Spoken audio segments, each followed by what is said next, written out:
So there are certainly times when we can't let our circumstances define us. Absolutely, and Earl Mentor is the perfect example of exactly that. He joins us now about his incredible journey. Your journey is something that I think a lot of South Africans can identify with and feel and live on a daily basis. Do you mind sharing a little bit of your story with us? Yes, of course. Thank you for having me.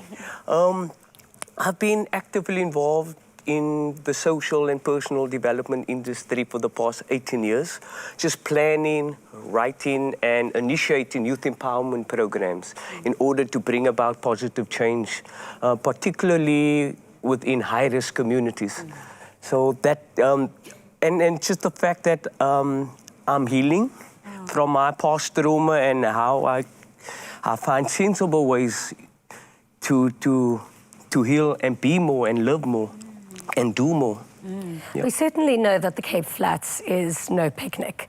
I think the levels of violence and aggression and drug abuse there are certainly not getting any better.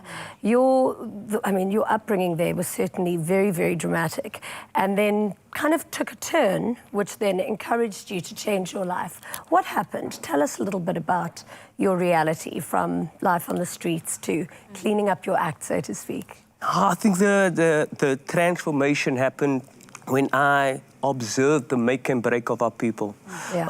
Just simply because of our limited beliefs on not realizing our worth and value. And I decided to expose myself with things that add value to my advancement. And the shift happened there where I looked at my parents, I looked at my family members, and I told myself, how can we unlearn the negative conditioning in our life in order for us to stand in our power again? So that's a transformation. I heard that at one point you had gotten involved with guys on the streets, drugs, dealing in drugs, and at one point, was it that you witnessed one of your best friends getting killed? Yes, a good friend of mine, a childhood friend of mine that practically got involved in drugs, and just witnessing that was traumatic for me. Wow, I can imagine. And being part of that and losing a best friend, you know, and we were so close. And I think the shift happened there as well.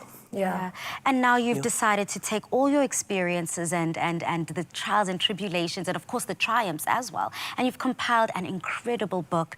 What encouraged you or inspired you to start putting pen to paper? I've written poetry just to share my narrative from a tender young age, to share my narrative in order to inspire other people.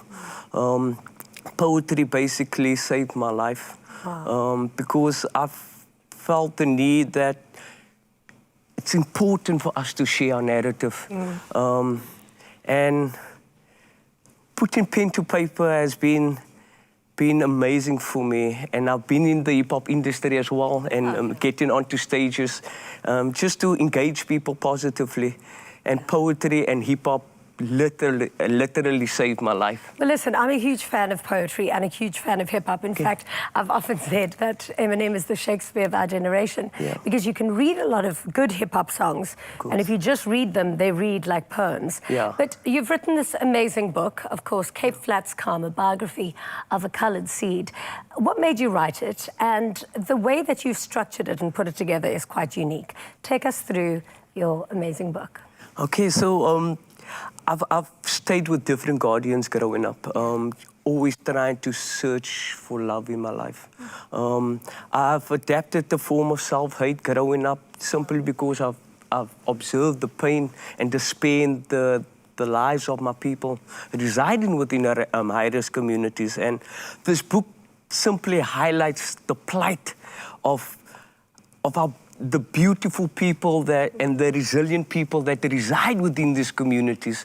And my book basically just hopefully would impact people positively in order for them to realize their power again and find their voice. What do you think are the root causes at the moment? Like, I know a lot of people that come from the Cape Flats, and they are amazing. I know such incredible families. I know such incredible women.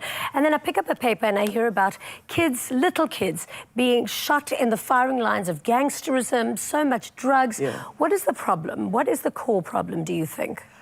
I would think it's our untold trauma. and our untouched What is pain. that untold trauma? Where does it come from?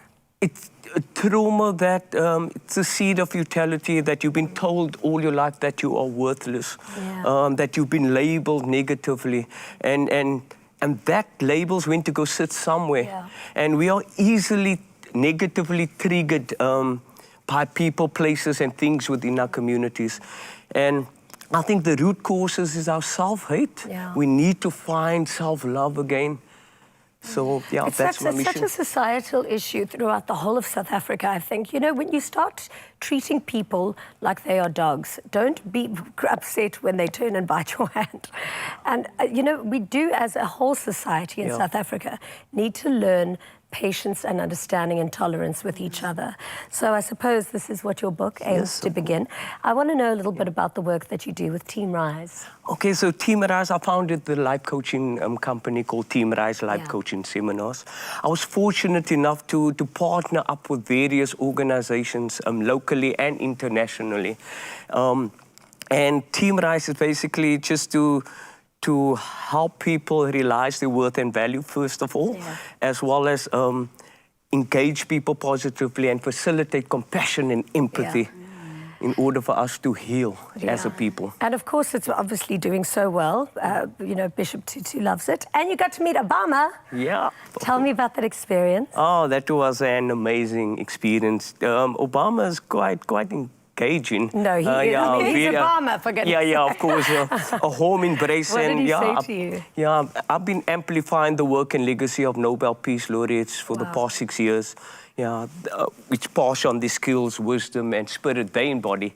And how I'm inspired by the life and times of Nobel Peace Laureates as well. Incredible. Your story is so inspiring, and I feel like when we continuously hear your journey, I just find a theme of overcoming.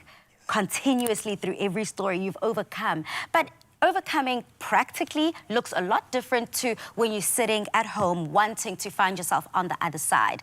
So how do you walk through the journey with everyone you work with, and what does overcoming mean to you? You know, the vast majority of our people residing within our communities have had to navigate their way through difficult and challenging circumstances. We have beautiful and powerful people residing within our communities, and how people have used resilience in order to rise above their circumstances inspires me. And overcoming simply means understanding why hurting people hurt people. In our society. Hurt people. Yes. Yeah. But then in order to not be a hurt person, you'd have to have an incredible, going back to that word, self-worth that you use with Team Rise to kind of change the narrative that people are going through. So when people think of self-worth, it's easy to think of it theoretically, but daily, practically doing the work, how does that look like? Is it through affirmations, exercise? Most certainly affirmations, and I'm an avid reader of self-development books. And I felt that self-worth helps us to make sensible decisions and choices in our life. It helps us to reach our full potential as well. And every day is an opportunity for us to be the best versions of ourselves. And that's what self-worth means to me. Well, we're very proud of you that you were able to look at yourself in the mirror and choose a better road than that of, you know, drugs and life on the streets. And I really hope that a lot of people, especially people in need, are able to get hold of this book and read it and enjoy your word. Thank you so much for being here today. Absolutely beautiful indeed. Now join us after the break as we find out about exactly how important your immune system is with Ace Labeslaghi.